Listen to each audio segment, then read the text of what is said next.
దావీదు దగ్గర ఉన్నదేదో దేవునికి తెలుసు, దావీదుకు తెలుసు, ఏలీయాబుకు తెలియదు.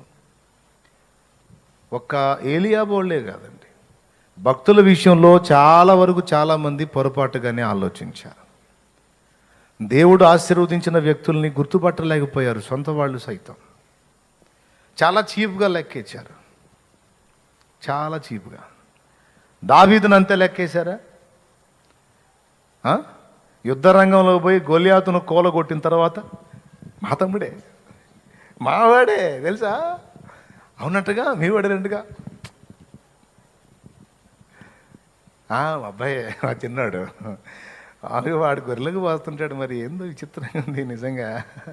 అసలు వాడు కత్తులు కట్టర్లు కూడా లేకుండా మరి ఒటిజాలతో మా వాడు అసలు నిజంగా వాడు చిన్నప్పటి నుంచి చురుకే. వాడు దేవుడు నీకు కృపనిచ్చినాక నీ వాళ్ళు పలకబోతున్న మాట ఇది గుర్తుపెట్టుకో. హల్లెలూయా. దేవుడు నీ తలనెత్తిన తర్వాత, దేవుడు నిన్ను ఆశీర్వదించిన తర్వాత, దేవుడు నీ కొమ్ము హెచ్చించిన తర్వాత, దేవుడు నిన్ను నిలబెట్టిన తర్వాత, నిన్ను అవమానంగా తృణీకరించి హేళన చేసి ఎగతాళి చేసిన ఆనోళ్లే పలకబోతున్న మాటలు ఇవి. ఇప్పుడేమో వాడంత వెదవి ఇంకొకడు లేడు, వీడికి మహా గర్వం, వీడు మామూలు పొగరబోతు కాదు, వీడికి తెలియదు సావదు, పెద్ద ఓవర్ యాక్షన్ ఈ అన్నోరే. ఆడు చిన్నప్పటి నుంచి చురుకే. మావాడు పొగిడేటట్టు చేస్తాడు నా దేవుడు. హల్లెలూయా, హల్లెలూయా. యోసేపు ఈ కలలు గనువాడు వస్తున్నాడు, వీడికి తింటం నిద్రపోవటమే. బాగా ముసలోని కాకబడతాడు, తింటాడు, తిరుగుతాడు, అలిసిపోయేదాకా తిరుగుతాడు, నిద్రపోతాడు. వాడికి ఏం బాధ్యత, పనే, పాట? మనం కదా పొద్దున పోయి రోజులు పొలాల మీద వండుకొని గొర్రెలు కాసి నానా బాధలు పడేది మనంగా. ఈ కలలు కనవాడికి ఏం తెలుసు అన్నారు యోసేపుని. అన్నారు లేదా? యోసేపు ఏర్పాటు ఏంటో తెలుసా వాళ్ళకి? యోసేపుకి ఇవ్వబడిన కృప ఏంటో గుర్తించారా వాళ్ళు? ఒక్కడన్నా యాకోబు వాళ్ళు కూడా కాల. కానీ వాళ్ళన్న మాటలను బట్టి నిరాశపడలా యోసేపు. దావీదు, అవునా, నాకు ఇచ్చిందేదో నాకు ఇచ్చాడులేరా బాబు, తెలిసే నాటికి అందరికీ తెలిసిద్ది అనుకున్నాడు. దేవుని కార్యం జరిగిన తర్వాత చూడండి, సొంత వారే గుర్తుపట్టలా వాళ్ళ దగ్గర ఉన్నదేందో. దేవుడు ఇచ్చిందేదో ఆయన ఇచ్చాడు. ఇచ్చినోడికి తెలుసు ఎవరికి ఏమి ఇచ్చాడో. ఎవరిని వేస్ట్ గాళ్ళుగా చేయలే దేవుడు. ముఖ్యంగా నిన్నో వేస్ట్గా ఉండేదానిగా, వేస్ట్గా ఉండేవాడిగా చేయలే. నీకు ఇచ్చిందేదో నీకు ఇచ్చాడు, అది చూపించినాడు, జనానికి చూపిస్తాడు. అది చూపించిందాక జనాలు నిన్ను చీపుగానే మాట్లాడతారు, అర్థం కాదు, తేలిగ్గా మాట్లాడతారు. దేవుడు ఆ కార్యం జరిగించి నీ తల ఎత్తిన తర్వాత అన్న నోళ్ళన్నీ నీ ముందు సాగిలు పడతాయి. తమ్ముడా, యోసేపా, అమ్మ బాబోయ్, నువ్వు ఇంత గొప్పోడు అవుతావు అనుకోలేదురా. థామస్ ఆల్వా ఎడిసన్ క్లాసులో టీచర్స్ తోటి స్టూడెంట్స్ అతనికి ఇచ్చింది చెవిటివాడు, పిచ్చివాడు, వెర్రివాడు. కానీ కన్న తల్లి దేవుని బట్టి వాళ్ళు నీలో పిచ్చోడిని చూశారు, నేను నీలో మేధావిని చూస్తున్నానయ్యా, లోకాన్ని వెలిగించగల మేధావిని చూస్తున్నాను రా. దేని బట్టో తెలుసా నా కుమారుడా? నా దేవుని బట్టి. పిచ్చోళ్ళనే ఘనపరిచి హెచ్చించే దేవుడు రా నా దేవుడు, నా యేసు. వెర్రివాడు, ఎందుకు కొరగారు, పనికిరారు, వేస్ట్ అనుకున్న వాళ్ళనే చేతబట్టి ఆశీర్వదించి ఘనపరిచి గొప్ప చేసి తల ఎత్తే దేవుడు రా నా దేవుడు. నువ్వు చెవిటివాడివై ఉండొచ్చు, బలహీనుడు అయి ఉండొచ్చు, అంత తెలివి లేక చురుకు లేనివాడివై ఉండొచ్చు కాక, కానీ నిన్ను మేధావిని చేయగల బలవంతుడు రా నా దేవుడు. నిన్ను మేధావిని చేయగల బలవంతుడు నా దేవుడు. నా దేవుని బట్టి పలుకుతున్నాను, నా కుమారుడా, నువ్వు గొప్పవాడివి అవుతావు, నువ్వు మేధావి అవుతావు. తల్లి గుర్తుపట్టింది. పలికిందా మాట అక్షరాల నెరవేర్చాడు. దేవుడు నెరవేర్చాడు. తన తల్లి విశ్వాసాన్ని సిగ్గుపరచల దేవుడు. తను చదివిన బడిలో, తను చదివిన స్కూల్లో అతడు ఒక వెర్రివాడు, బలహీనుడైన మనుష్యుడు. నేడు ప్రపంచం మొత్తానికి దీపం పెట్టిన నాథుడు థామస్ ఆల్వా ఎడిసన్. టపీ మనసు ఇచ్చేసుకుంటే టప్ మని బలి పెరుగుతుంది. ఎవరు కనిపెట్టారంటారా? ఆయనైనా ఇంకొక ఆయన ఎవరన్నా? నాకు తెలిసి మన పాఠ్య పుస్తకాల్లో థామస్ ఆల్వా ఎడిసన్ అనే వచ్చింది. కాదు వెంకట సుబ్బయ్య అంటే మీరు తెలుసుకొని నాకు చెప్పండి. దేవునికి స్తోత్రం, హల్లెలూయా. ఉన్నమాట చెబుతున్నాను నేను. ఆయన స్టోరీ చూస్తే అలా ఉంది ప్రారంభం. కానీ విషయం చెప్పిన ఆయన దేవుని యందు విశ్వాసం ఉంచినవాడు, క్రమం తప్పకుండా బైబిల్ ధ్యానం చేసుకునేవాడు. ఎక్కడ కూర్చున్నా, ఎక్కడ లేచినా, ఏ కొంచెం ఖాళీ వచ్చినా దేవుని వాక్యాన్ని ధ్యానించుకునేవాడు. మీరు లోకమునకు వెలుగై ఉన్నారన్న మాట తాకినట్టుంది ఆయన్ని. లోకాన్ని ఈ టైపులో వెలిగించాడు ఆయన. దేవునికి మహిమ. నా ప్రియమైన దేవుని బిడ్డలారా, మనుషులు పై రూపాన్ని చూస్తారు, మన దేవుడు హృదయాంతర్యాలను గమనిస్తాడు. ఏ గుండెల్లో దేవుని పట్ల విశ్వాసం ఉందా? తన దేవుని పట్ల చంచలమైన నమ్మిక ఉందా? తన దేవుని పట్ల ప్రేమ ఉందా? తన దేవుని పట్ల ఆరాధనా భావం ఉందా? తన దేవుని పట్ల కృతజ్ఞతా భావం ఉందా? తన దేవుని విషయమై ఏ గుండెలో రోషం ఉందో దేవుడికి తెలుసు. ఏ గుండెలో విశ్వాసం ఉందో, ఏ గుండెలో విధేయత ఉందో, ఏ గుండెల్లో దేవుని పట్ల ప్రేమ ఉందో, ఏ గుండెలో దేవుని పట్ల ఆరాధనా భావం ఉందో, ఏ గుండెలో దేవుని విషయమే రోషం ఉందో, ఏ గుండెలో దేవుని పట్ల కృతజ్ఞత ఉంది, అన్నీ తెలుసు. నేను మళ్ళీ రెండోసారి చెప్పా, తెలివైన వాళ్ళు రాసుకుంటారని. దేవునికి స్తోత్రం కలుగును గాక. దేవుడికి తెలుసు. అది నిండి ఉన్న భక్తులు వాళ్ళ పర్సనాలిటీలతో, పనితనాలతో దేవునికి సంబంధం లేదు. అవి ముడిరాళ్లే కావచ్చు, వజ్రాలుగా నా దేవుడు చెక్కుంటాడు. ప్రస్తుతం మనుషుల చేత చిత్కరించబడుతున్న, తృణీకరించబడుతున్న పాత్రలే కావచ్చు, వాటినే ఘనపరిచిన దేవుడు తల ఎత్తి చూపిస్తాడు, హెచ్చించి చూపిస్తాడు. చాలామంది భక్తులు మనకి స్టార్టింగ్లో అంతే కనపడతారు, అందరి చేత తిరస్కారం పొందుతున్నట్టు. తర్వాత దేవుడు చేతుల్లోకి తీసుకొని వాళ్ళలో అసలు తాను ఏముంచాడు అది వెలికి తీసిన తర్వాత ఒక్కొక్కడికి మైండ్ పోయింది. నా ప్రియ సోదరి సోదరుడా, దీన్ని ఆధారం చేసుకొని అనేక విషయాలు మీతో పంచుకోవాలనిపించింది. ఇప్పటిదాకా నేను చెప్పింది జస్ట్ పునాదే. అసలు విషయంలోకి ఇప్పుడు వెళ్ళాలి, కానీ టైం లేదు. ఏలీయాబుని ఎందుకు విసర్జించాడు, దావీదుని ఎందుకు గైకొన్నాడు అంటే 2 మాటలు చెప్పాను. మనుషులు పై రూపమును చూస్తారు, దేవుడు హృదయమును లక్ష్య పెట్టునన్న కాడ హృదయాన్ని గూర్చిన ధ్యానం ఉంది. అయితే ఆ మిగిలిన అంశాల్లోకి నేను వెళ్ళలేదు. జస్ట్ దేవుడు హృదయంలో ఏం చూస్తాడనే విషయాలు ఒక మాట మీకు అందించి ముగిస్తున్నాను. ఈ రాత్రి వేళ నువ్వు ఏ స్థితిలో ఉన్నావో, ఏ స్థితిలో ఇప్పుడు నాకు అందుబాటులోకి వచ్చావో నాకు తెలియదు. దేవుడు సూటిగా నీతోనే మాట్లాడుతున్నాడు. నిరాశపడవాకు నాయనా. యోసేపు నిరాశపడలేదు, దావీదు నిరాశపడలేదు. వాళ్ళు దేవుని వైపు చూశారు. అపోస్తలుడైన పౌలు నిరాశపడలేదు. మీకు తెలుసా, స్టార్టింగ్లో అతడు శిష్యుడని అపోస్తలులు నమ్మక పౌలుని ఎంటర్గాని ఇలా ఆయన ఫీల్ అవ్వలా. మీరు ఒప్పుకున్నా ఒప్పుకోకపోయినా నన్ను దేవుడు అంగీకరిస్తాడు. అతడు శిష్యుడని నమ్మక, ఎందుకంటే హత్య చేశాడు కదా సంఘాన్ని. కానీ అతని దేవుడు దర్శించి మార్చి సువార్థికునిగా, ఆయన పాత్రగా దేవుడు వాడుకుంటున్నాడు. ఇది బర్నబా గుర్తుపట్టి తీసుకొస్తే అతని శిష్యుడని నమ్మక చేర్చుకోకపోతే బర్నబా సపోర్ట్ చేసి పౌలు గురించి వర్ణించి చెప్పి శిష్యులతో కలిపాడు. మీరు గమనించినట్లయితే పనికిరాడు, నమ్మదగినవాడు కాడు, ఇతడు ప్రమాదకారి అనుకున్నవాడే సంఘానికి పునాదులు వేసిన వాడయ్యాడు.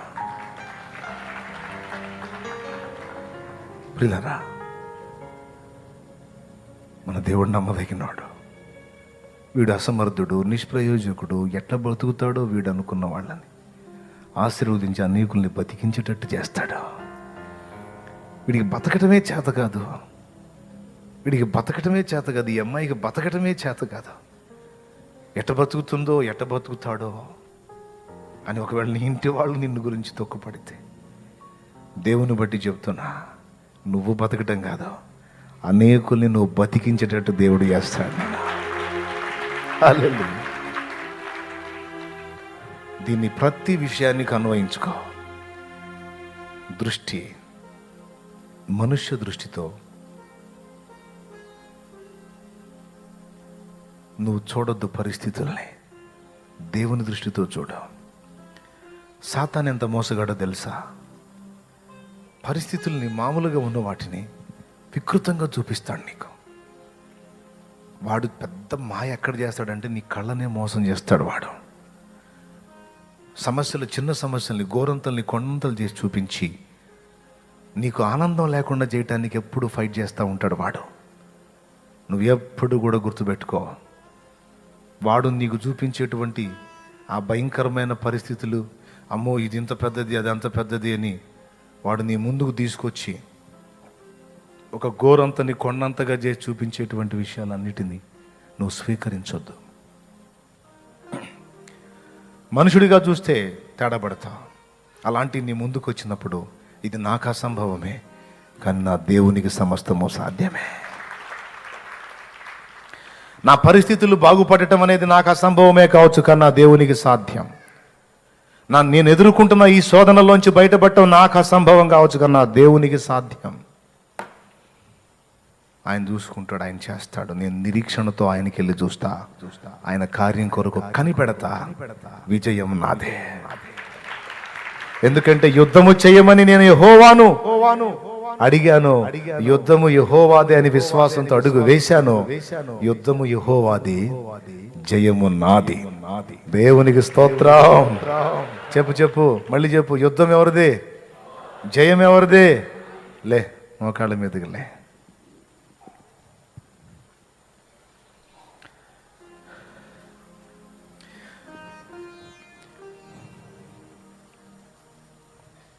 మోకాళ్ళలోని ప్రార్థనలో ఉండు. దేవుడు నీతో మాట్లాడితే ఏ మాటను బట్టి నువ్వు దేవుణ్ణి హత్తుకుంటావో హత్తుకో. ఎంత ధైర్యం, ఎంత భరోసా! క్రీస్తు యేసునందు మనకెంత నిబ్బరం, ఎంత ఆదరణ, ఎంత ధైర్యం! క్రీస్తు యేసునందు ఈరోజు ఏ స్థితిలో ఉన్నావో నీకు తెలుసు, దేవునికి తెలుసు. ఎగతాళిలో, అవమానాల్లో, తిరస్కారాల్లో, తృణీకారాల్లో, కనీసం నీ సొంతం అనుకున్న నీ వాళ్ళ చేతుల్లో కూడా నా అవమానాలు పాలవుతుండొచ్చు, హేళన చేయబడుతుండొచ్చు, దుఃఖం పొందుతుండొచ్చు. బిడ్డ, దేవుడు మాట్లాడుతుంటున్నాడు. ఓకే అనని నవ్వని, ఎగతాళి చేయని, వారందరూ సిగ్గుపడేటట్టు నేను చేస్తా కదా.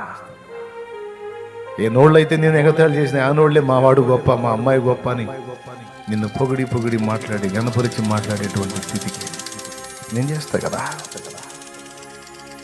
నేను నీకు తోడై ఉన్నా బిడ్డ, భయపడకో. దేవుడు నీతో మాట్లాడుతున్న ఈ మాటను బట్టి ధైర్యం తెచ్చుకో. ప్రార్థన చేయి. Thank you lord, thank you lord, thank you. నా గుండె కృతజ్ఞతతో నిండి ఉంది ప్రభువా.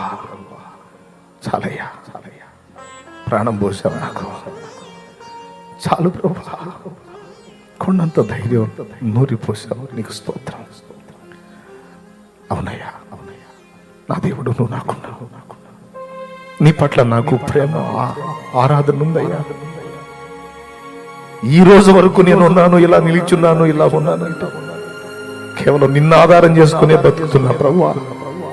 కేవలం నిన్న ఆధారం చేసుకునే బతుకుతున్నా ప్రభువా, బతుకున్నా ప్రభువా. నీకు స్తోత్రం అయ్యా.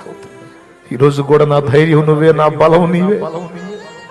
సింహాల వంటి మనుషుల మధ్యలో కూడా నేను నిలిచి జయం పొంది తిరిగి రాగలనన్న ధైర్యం నాకు నువ్వే ప్రభువా. నీకు స్తోత్రం. నా జ్ఞానం కొంచెమే, నా తెలివి కొంచెమే, నా వివేకం కొంచెమే, కానీ నువ్వున్నావు. ఇక నాకేమున్నా లేకున్నా పర్వాలేదు. చిన్న చేతి కర్రతో లక్షల కాలి బలాన్ని దాటించిన దేవుడు. చిన్న రాయి కూడా లేని ఖాళీ ఓడిసేలా రాయిని అక్కడే రెడీ చేసావు యుద్ధ భూమిలో, కత్తిని కూడా అక్కడే రెడీ చేసావు. దేవా ఎంత ఆధారపడ్డాడయ్యా దావీదు నీ మీద. ఒడిసేలో ఉంది, రాయి లేదు కదా, అక్కడ రాళ్ళు ఉంటాయో లేవో అనుకోకుండా రాయి దేవుడే చూస్తాడు, వాడిని తల ఛేదించాడు. కత్తి కూడా దేవుడే చూస్తాడు. నా దగ్గర ఉన్న దీంతోనే నేను వెళ్తానని బయలుదేరాడు. జయం పొందొచ్చాడు నాయన. నీకు వందనాలు. మా బిడ్డలందరూ కృంగిన స్థితిలో ఉంటే లేవనెత్తో. దేని విషయంలోనైనా అధైర్యపడుతూ వెనకడుగు వేస్తుంటే వెన్ను తట్టి ముందుకు నడిపించు. ఎవరి మాటలను బట్టి అయినా గాయపరచబడి కుమిలిపోతుంటే ఈరోజు ఈ మాట చేత వారిని ఆదరించి ధైర్యపరిచి ప్రోత్సహించు. నా ప్రభువా నీకు స్తోత్రమయ్యా, నీకు వందనాలయ్యా. హృదయమును లక్ష్య పెట్టువాడా, ఏ హృదయంలో ఏది నిండి ఉందో తెలిసిన దేవా, మా అందరినీ కూడా జ్ఞాపకం చేసుకొని మా హృదయంలో ఉన్న నీ అందరి విశ్వాసమును బట్టి మా పక్షముగా గొప్ప కార్యములు చేయగలవని పూర్ణ నిరీక్షణతో విశ్వాసంతో నీ వైపే చూస్తూ నీ కార్యములను నమ్ముతున్నామయ్యా. యేసు నామములో వాటన్నిటిని పొందామని నమ్మి నిన్ను మహింపరుస్తున్నాం తండ్రి. ఆమేన్. ఇది నీవిచ్చిన జీవితం, నీ పాదాలకే అంకితం.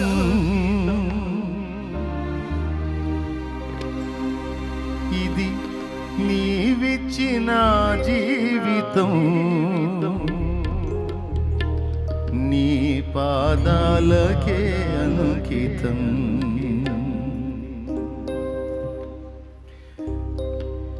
నీ కృపచేతనే నన్ను బ్రతికించితివి యేసయ్యా. నీ కృపచేతనే నన్ను బ్రతికించితివి యేసయ్యా. ఇది నీవిచ్చిన జీవితం, నీ పాదాలకే అంకితం. ఇది నీవిచ్చిన జీవితం, నీ పాదాలకే అంకితం. నీ కృపచేతనే నన్ను బ్రతికించితివి యేసయ్యా. నీ కృపచేతనే నన్ను బ్రతికించితివి యేసయ్యా.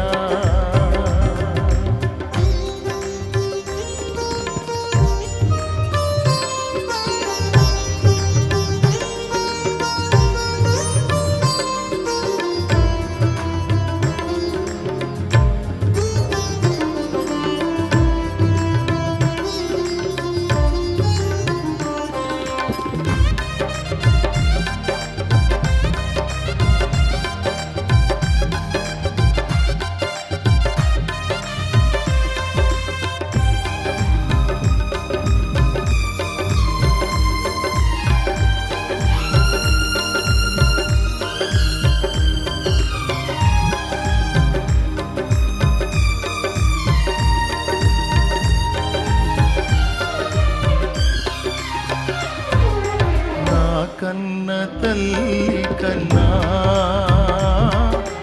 నన్నెంతో ఆదరించితివి.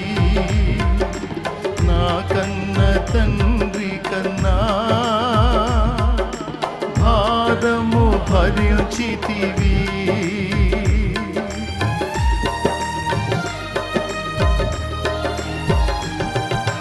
నా కన్న తల్లి కన్నా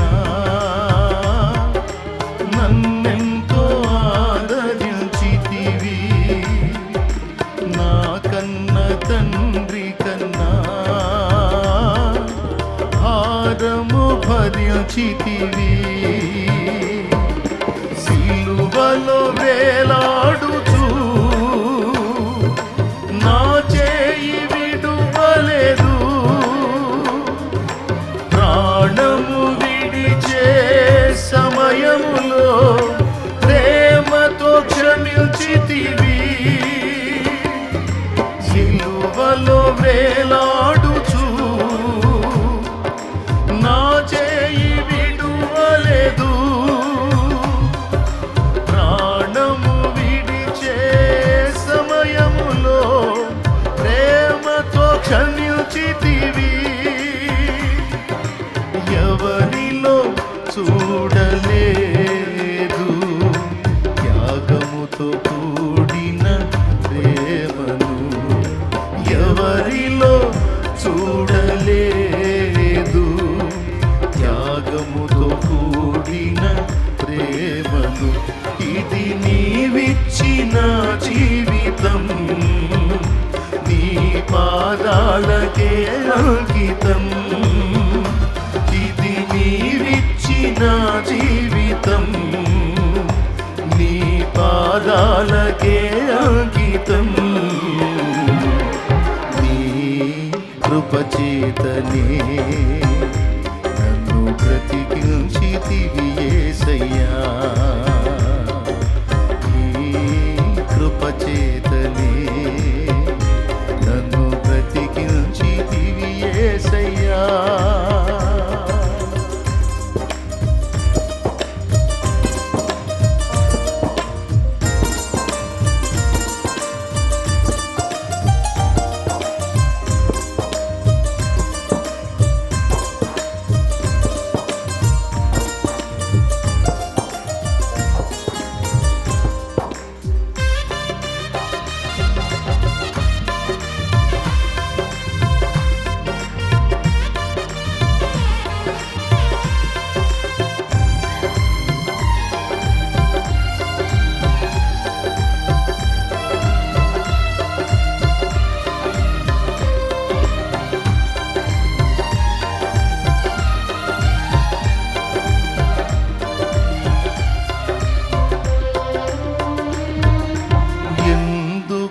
నన్నింతగా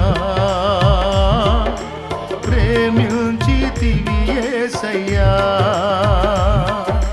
నీకెందుకు పనికి రాని పాత్రను నేనయ్యా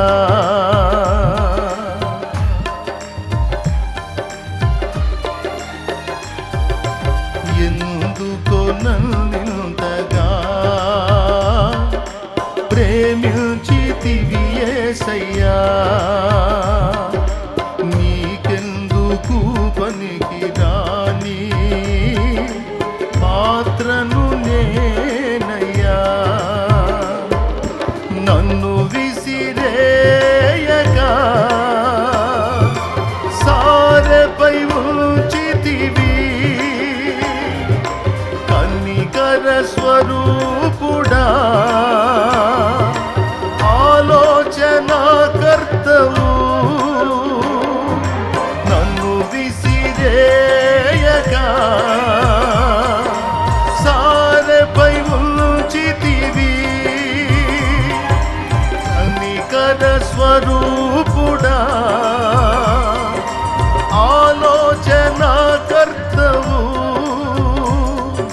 నీ కొరకే చేసుకుంటివి ప్రకటించే పాత్రగా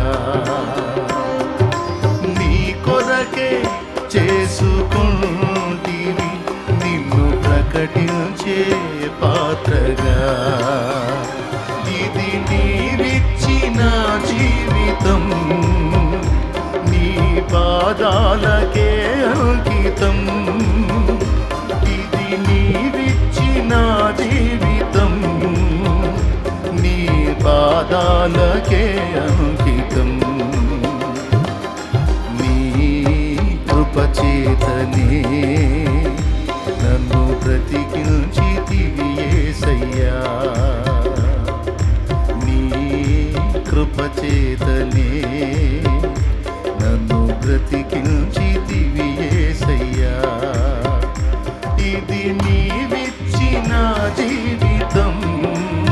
పాడదాం. నీ పాదాలకి అంకితం. నిజమేనా? ఇది నీవిచ్చిన జీవితం, నీ పాదాలకే అంకితం. నీ కృప చేతనే నన్ను బ్రతికించితివి యేసయ్యా. నీ కృప చేతనే నన్ను బ్రతికించితివి యేసయ్యా. ఇది నీవిచ్చిన జీవితం. అందరూ పాడదాం. నీ పాదాలకి అంకితం. మనస్ఫూర్తిగా నీవిచ్చిన అంకితం చేయి నీ జీవితాన్ని. నీ పాదాలకి అంకితం. నీ కృప చేతనే నన్ను బ్రతికించితివి యేసయ్యా. ఎందుకో నన్నింతగా ప్రేమించితివి యేసయ్యా.